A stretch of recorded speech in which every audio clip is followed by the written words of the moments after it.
TTD మాజీ chairman Bhumana Karunakar రెడ్డిపై case నమోదైంది. అలిపిరి వద్ద ఒక విగ్రహం పరేశారని చెప్పి, అది అత్యంత అవమానకరంగా అని చెప్పి, ఆయన చేసినటువంటి వ్యాఖ్యలన్నీ కూడా అసత్యాలని చెప్పి డిప్యూటీ ఈవో ఆయనపైన కేసు నమోదు చేయగా కేసు నమోదైంది. మరి మొత్తానికి భూమన కరుణాకర్ రెడ్డి అరెస్ట్ అవుతారా? మరి గత కొద్ది కాలంగా చూసుకున్నట్లయితే టీటీడీ పైన రాజకీయ ప్రసంగాలు కానివ్వండి, రాజకీయ లబ్ధి కోసం టీటీడీ పైన చేస్తున్నటువంటి ఫేక్ ప్రచారాలు ఏ విధంగా చూడాలి, ఇటువంటి అంశాలన్నీ కూడా చర్చించడానికి మనతో పాటుగా ఉన్నారు ప్రముఖ రాజకీయ సామాజిక విశ్లేషకులు అంకమరావు గారు. నమస్తే సార్. గత కొద్ది కాలంగా చూసుకున్నట్లయితే వైసీపీ టీటీడీ పైన ఎక్కువ రాజకీయాలు చేస్తుందని మనం చెప్పుకోవచ్చు. మరి ఈ నేపథ్యంలోనే భూమన కరుణాకర్ రెడ్డి అలిపిరి దగ్గర ఘోర అవమానం జరిగిపోయింది దేవుడికంటూ ఆయన చేసినటువంటి వ్యాఖ్యలన్నీ కూడా అసత్యాలు, ఇది కూడా ఒక ఫేక్ ప్రచారం అని చెప్పి ఆయనపై అయితే కేసు నమోదైంది. ఈ విధంగా ఒక పుణ్యక్షేత్రం అయినటువంటి టీటీడీని ఉపయోగించుకుని రాజకీయ లబ్ధి పొందడం ఎంతవరకు కరెక్ట్? దీన్ని ఏ విధంగా విశ్లేషిస్తారు మీరు? భూమన కరుణాకర్ రెడ్డి తిరుపతి శాసనసభ్యుడిగా 2 పర్యాయాలు చేశాడు. అలాగే తిరుమల తిరుపతి దేవస్థానానికి చైర్మన్గా 2 పర్యాయాలు నిర్వహించాడు. 3 సార్లు ఆ తిరుమల తిరుపతి ట్రస్ట్ బోర్డులో 3 సార్లు సభ్యుడిగా వ్యవహరించాడు. అలాగే వాళ్ళ అబ్బాయి తొడా వైస్ చైర్మన్గా కూడా చేయటం కూడా జరిగింది. వీళ్ళు మొట్టమొదటి నుంచి కూడా ఇప్పుడు ఏదైతే వివాదం ఉందో, ఇప్పుడు మహావిష్ణువు విగ్రహం అని చెప్పని అతను ఏ విధంగా అయితే గొడవ చేస్తున్నాడో, అది అలిపిరి సమీపంలో ప్రైవేటు వ్యక్తులు, అంటే ఈ విగ్రహాల తయారీదారులు అక్కడ నివాసం ఉండి విగ్రహాలు తయారు చేసేవాళ్ళు. ఆ సందర్భంగా ఒక భక్తుడు శనేశ్వరుడి విగ్రహం కావాలి అని చెప్పని ఆర్డర్ ఇవ్వడం కూడా జరిగింది. ఆర్డర్ ఇవ్వడం అది చాలా పెద్దది. అందువల్ల ఆ విగ్రహం తయారు చేసే క్రమంలో భాగంగా ఆ ఆర్డర్ ఇచ్చిన వ్యక్తి చనిపోయినందువల్ల అది సరిగ్గా రూపు కూడా దిద్దుకోలేదు. ఇంకా అంతలోకి చంద్రబాబు నాయుడు గారు అలిపిరి సంఘటన సందర్భంగా అక్కడ వాళ్ళందరినీ ఖాళీ చేసే క్రమంలో వీళ్ళని కూడా ఖాళీ చేయించడం కూడా జరిగింది. ఖాళీ చేయించినప్పుడు ఇది పెద్దది కాబట్టి చిన్న చిన్నవన్నీ ఎత్తుకెళ్ళారా, అవన్నీ అక్కడ వదిలేశారు. దానికి ముఖం కూడా చెక్కకుండానే వాళ్ళు వెళ్ళిపోవడం కూడా జరిగింది. అయితే అప్పటి నుంచి కూడా అది అక్కడే ఉంటుంది. మరి ఆ రోజు తిరుమల తిరుపతి దేవస్థానం చైర్మన్గా ఉన్నటువంటి కరుణాకర్ రెడ్డి కనపడలేదా? తర్వాత మరి ఆయన కొనసాగుతానే ఉన్నాడు కదా, మరి తర్వాత పాలక మండలిలో కూడా కొనసాగుతానే ఉన్నాడు కదా, కానీ ఆయనకి ఎప్పుడు కనపడలేదు. ఈరోజు కూడా అది మహావిష్ణువుది అపచారం జరిగింది, ఈ విధమైన కొత్త ప్రచారాన్ని ఎత్తుకున్నాడు.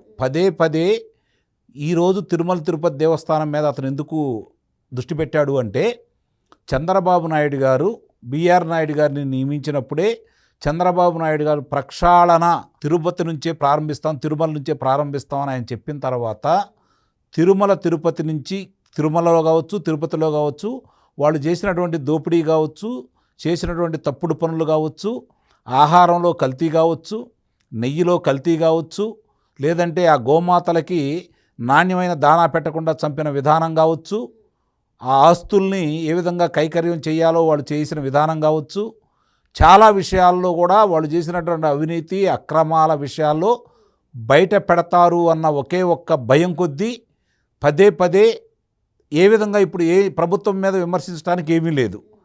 తిరుమల తిరుపతికి హిందూ భక్తులందరూ ఎక్కడెక్కడ ప్రపంచంలో వాళ్ళందరూ అధికంగా వస్తారు కాబట్టి రోజుకి 60,000 మంది వచ్చేవాళ్ళు. వాళ్ళు ఉండగా వాళ్ళని తగ్గించడం కోసం నాణ్యమైనటువంటి లడ్డు పెట్టకుండా దాంట్లో నాణ్యత తగ్గించేసి కల్తీ లడ్డు అందరికీ అందజేయడం కూడా జరిగింది. పైన సౌకర్యాలు కూడా సరిగ్గా ఏర్పాట్లు చేయలేదు, శుచి శుభ్రం కూడా పాటించలేదు. ఎందుకంటే భక్తులు రాకుండా ఉండాలనేది వాళ్ళ యొక్క కోరిక, ఎందుకంటే వాళ్ళు అన్యమతస్తులు కాబట్టి. ఈరోజు హిందూ ధర్మం కోసం నేను ఏమైనా చేస్తానన్నప్పుడు అప్పుడు ఏం చేశాడు, అక్కడికి వచ్చేసి వాళ్ళే రోజు జరుగుతూనే ఉంది కదా, ఎప్పటి నుంచో దీని గురించి మాట్లాడుతున్నాడు తిరుమల తిరుపతి ధర్మం. మరి ఇన్ని రోజులు ఎందుకు కనపడలేదు అతనికి? ప్రతి అంశాన్ని అతను ఒక అంశాన్ని బయటకు తీసుకొచ్చిన తర్వాత అది తప్పని చెప్పని వీళ్ళు నిరూపిస్తున్నారు కాబట్టి ఇప్పుడు కొత్త అంశం కావాల్సింది కాబట్టి ఇది గుర్తొచ్చింది. అక్కడ కావాలని కొన్ని శేషాలు వేయించి గందరగోళం చేయించేసి ఈరోజు అది మాట్లాడుతూ ఉన్నాడు. ఈరోజు జరిగింది కాదు కదా విగ్రహం, ఈరోజు పైపెచ్చు మహావిష్ణువు విగ్రహం అని చెప్పని మాట్లాడుతూ ఉన్నాడు. మొట్టమొదటి తప్పది. అంటే ఇప్పటికి పదే కూడా అతను తిరుమల తిరుపతి దేవస్థానం మీద అసత్య ప్రచారాలు చేస్తున్నాడు, కావాలని గందరగోళం సృష్టించడానికి ప్రయత్నం చేస్తున్నాడు. పాలక మండలిని, బిఆర్ నాయుడు గారిని, చంద్రబాబు నాయుడు గారిని ఇష్టారీతిగా కూడా విమర్శిస్తూ ఉన్నాడు. ఇన్నాళ్ళు ఉపేక్షించడం చంద్రబాబు నాయుడు గారిది, అలాగే పాలక మండలిది తప్పని చెప్పైతే నేను భావిస్తున్నాను. ఈ పాటికి ఎప్పుడో కఠినమైన చర్యలు తీసుకొని ఉన్నట్టయితే అతని మీద దీనికి అడ్డుకట్టబడేది. పదే ఇలాంటి అపవాదులు కూడా ఎవరో ఒక భక్తులు నమ్మినా కూడా ఇబ్బందే కదా. కాబట్టి ఇలాంటి వ్యక్తులకి నోటికి తాళం వేయాల్సిన ఆవశ్యకత అయితే నిస్సందేహంగా ప్రభుత్వానికి ఉంది, అలాగే ఈ పాలక మండలి కూడా ఉందని అయితే నేను నిస్సందేహంగా చెప్పగలను. పాలక మండలి చైర్మన్గా బిఆర్ నాయుడు గారు అతని మీద కఠినమైన నిర్ణయాలు తీసుకోవడానికి సిద్ధంగా ఉన్నారు. విచారణ జరుపుతున్నారు. వాస్తవాలన్నీ బయటకు తీస్తున్నారు. అతని పరిపాలనలో, అంతకుముందు పరిపాలనలో ఆ ప్రభుత్వం సుబ్బారెడ్డి గారు ఉండగా, అతను ఉండగా చేసినటువంటి దేవదేవుడికి సంబంధించినటువంటి తప్పులన్నీ కూడా వాళ్ళు ఏం చేశారో ఎత్తి చూపే కార్యక్రమంలో ఒక్కొక్కటి వెలుగు చూపుతున్నాయి, బయటకు తీసుకొస్తున్నారు. బహిరంగానే హెచ్చరించారు కరుణాకర్ రెడ్డిని. కరుణాకర్ రెడ్డే కావాలని చేస్తున్నాడు ఇవన్నీ కూడా. ఎందుకంటే అతని ఇంట్లో ఏ కార్యక్రమాలు ఎలా జరుగుతాయో అందరికీ తెలుసు, ఏ మతాచారం ప్రకారం జరుగుతాయో కూడా అందరికీ తెలుసు. కాబట్టి అతని గతంలో అతని చరిత్ర కూడా అందరికీ తెలుసు. కాబట్టి ఒక్కొక్క అంశాలన్నీ బయటికి తీసుకొచ్చేసి అతన్ని మోమాటం లేకుండా చెప్పాడు, నిన్ను వదిలిపెట్టను, నువ్వు చేసిన తప్పులన్నిటికీ శిక్ష తప్పదు అని చెప్పని ఆయన కఠినంగా హెచ్చరించారు. ఆ విధమైనటువంటి విధానాలతోటే ఆ అంశాలన్నీ కూడా వెలుగు చూపించేసి విచారణ జరిపించేసి సాక్ష్యాధారాలతోటి అతనికి శిక్ష వేయించబోతున్నారు బిఆర్ నాయుడు గారు. ఇది నిస్సందేహంగా జరుగుతుంది, రాసిపెట్టుకోండి. సార్, మీరు చెప్పినట్టుగానే టీటీడీ చైర్మన్గా 2 పర్యాయాలు చేశారు భూమన కరుణాకర్ రెడ్డి.